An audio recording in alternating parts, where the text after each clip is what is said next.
What's up guys, Jeff Cavalier, ATHLEAN-X.com. Today we're going to cover 11 exercises that allow you to tap into one of the most overlooked and underutilized muscle functions to get better results. It's called the stretch reflex. So today we're going to go through that. Why are you back here again? Oh dude, you took stretch reflex. What are you doing? I'm stretching.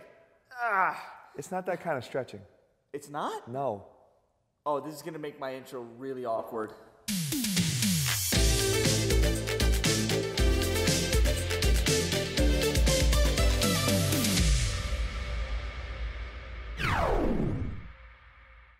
Feel good now?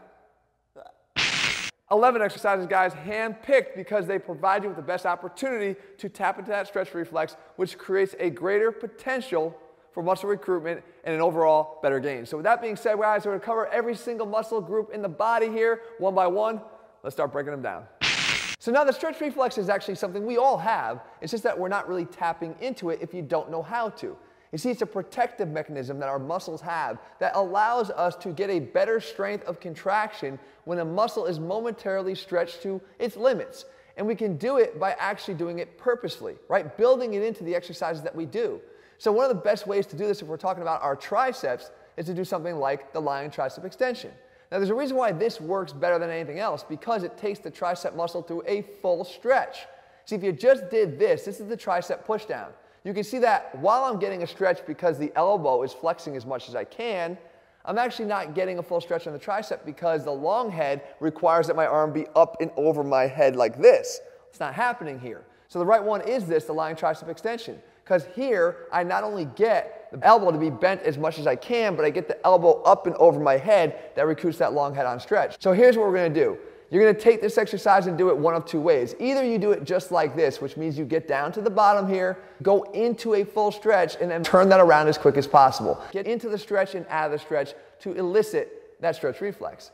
If you want to do this at a more advanced level, then you would do this. You take your rep all the way down, you come up 1/4, hold for a brief second, and then allow sort of a drop into that stretch reflex and come out of it. It becomes a little bit more ballistic at that point. Again, more for the advanced people who have actually had experience with this stretch reflex, but the fact is you can do it either way. If you want to get the triceps to have a stronger strength of contraction and greater overall gains, then this is what you do.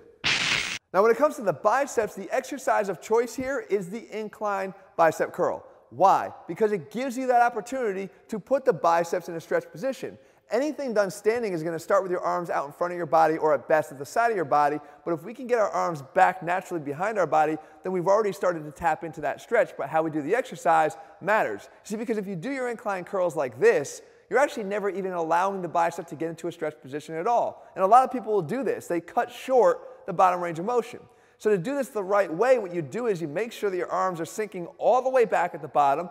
And again, you want to make sure that you get out of this position to apply that stretch to the biceps. We can do something extra here, which is another way to utilize the stretch reflex, and that is to contract the antagonistic muscle, in this case the triceps. We know that if we contract the triceps, we have to momentarily relax the biceps to allow for a greater stretch. That momentary contraction of the triceps gives you that relaxation of the biceps. That triggers the stretch reflex, which allows for that greater strength of contraction out of the bottom. In the advanced version, we'll do the same thing. You come down to the bottom, up 1/4, hold it for a brief second, drop down into that position, get that tricep contraction, and bounce right back out of it again. Either way, it doesn't matter which one you do or where you're starting from, they're both going to work to get those biceps contracting harder. So now when it comes to the back, I actually got 3 exercise options here for you. Because you want to stretch the back out, you got to make sure that you get your arms up out in front of your body. And there's no easier place to start than right here on a lat pull down. But you're not going to do this. You're not going to do the overhand lat pull down. Now there's nothing wrong with this. I've done this exercise a million times and love it. But when you're trying to tap into the stretch reflex, then you got to switch your hands to this position. Why?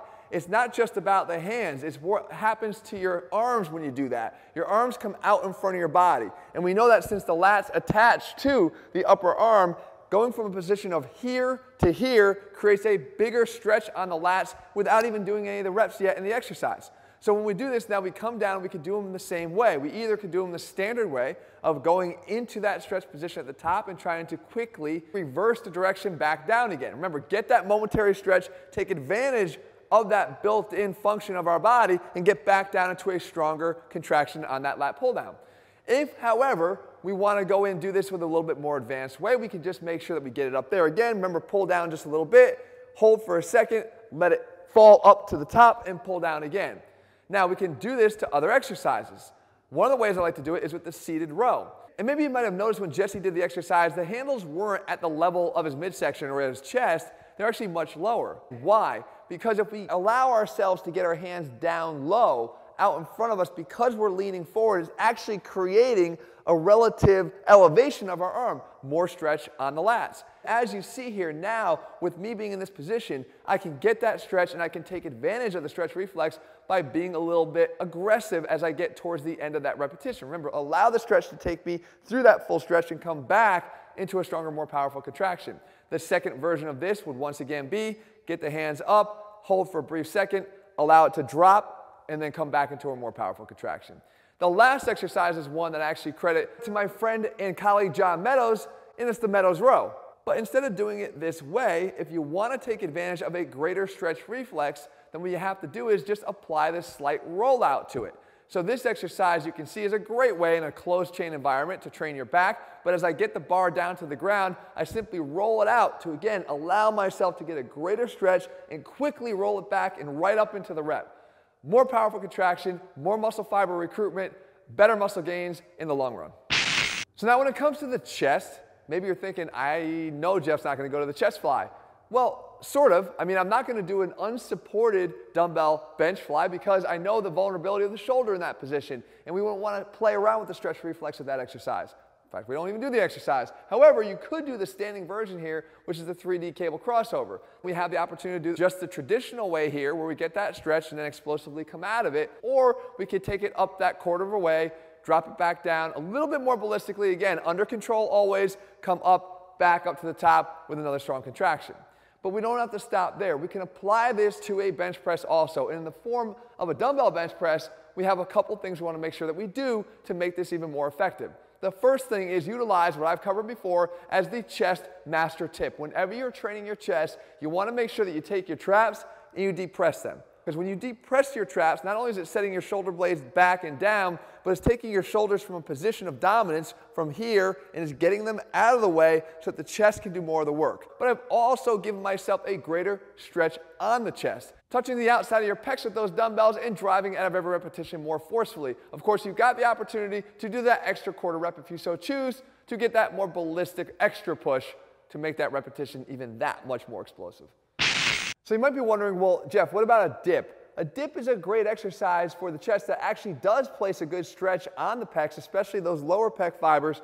However, I wouldn't use it as a choice here because you're already in a vulnerable position at the bottom of a dip. So going into the bottom of a dip more aggressively is just taking an already vulnerable shoulder, anterior capsule, and placing more stress on it. So a good exercise that does place a stretch on the chest, but not for this particular use.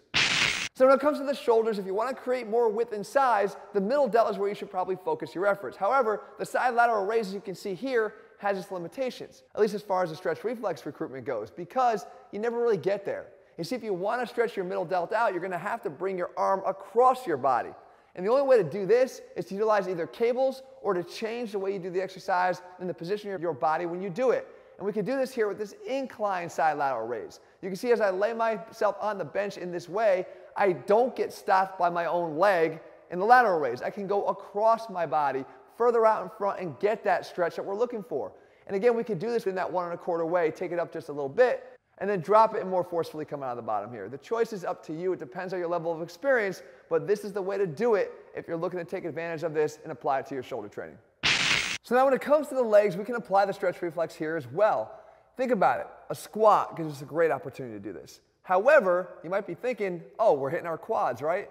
No, the stretch reflex when applied to a squat is actually placing it on the glutes, because if you think about what happens at the bottom of a squat, you'd realize there's not enough stretch on the quads to actually take advantage of the reflex. You see, if you get to the bottom of a squat and you were to simply lay yourself on your side, you'll see that this is not placing the quads on any type of significant stretch. Even though your knee is bent, it's not bent enough. And of course, to get a greater stretch in your quads, knowing that the rectus crosses the hip as well, you'd have to get your leg behind your body. So this isn't going to cut it there. But we do know that because we're in deep hip flexion at the bottom of a squat, we're going to have a great stretch on the glutes. We're going to get a stronger thrust out of the bottom of the squat, the hardest place to perform the lift. Now that being said, that doesn't devalue the pause squat. As a matter of fact, the pause squat is done for a different reason. Remember, there's other aspects to your training. This is not the only thing you should be pursuing, the stretch reflex. Because at the bottom of a pause squat, you're learning to take the stretch reflex out of the equation so you can get more strength and just overall ability to overcome the inertia of being at the bottom of the lift, so that when you go back and add the stretch reflex to it, now you get the benefits of both of them. And finally here we can hit the hamstrings with an exercise like the single leg RDL. Or we can hit the glutes. You see, how you do this exercise will actually change whether or not you're going to shift the focus from the hamstrings to the glutes. A lot of people will do this exercise like this. And this might be good if you're trying to create a stretch on the hamstrings. You see, because as you lean forward, you're not getting any real loading of the hip because you're not allowing yourself to go into hip flexion at all. You're just simply bending forward at the waist, which creates that stretch on the hamstrings. This is the best way to perform the exercise if you're looking to get that stretch reflex on the hamstrings. But if we wanted to shift the focus to the glutes, if you sit back, you see, you create the hip flexion by hinging at the hips. And when you do hinge, that will load the glutes up, preferentially recruiting them over the hamstrings because the focus isn't so much on keeping a straight knee as it is on maximizing your hinge. Again, whichever one you choose here, guys, the way you do it's going to be the same. And the idea is recruiting more muscle fibers to the task at hand by taking advantage of a reflex you're probably overlooking right now. So there you have it, guys, 11 exercises primed to help you to get better gains. Start to implement them and use them yourself to start to see better gains. In the meantime, if you're looking for a program that builds in all these exercises at the right time to get you the right results, they're all in our ATHLEAN-X programs over at ATHLEAN-X.com. And if you haven't already done so, guys, make sure you click subscribe and turn your notifications so you never miss a new video when we put one out. Maybe even a better intro from Jesse. All right, see you soon.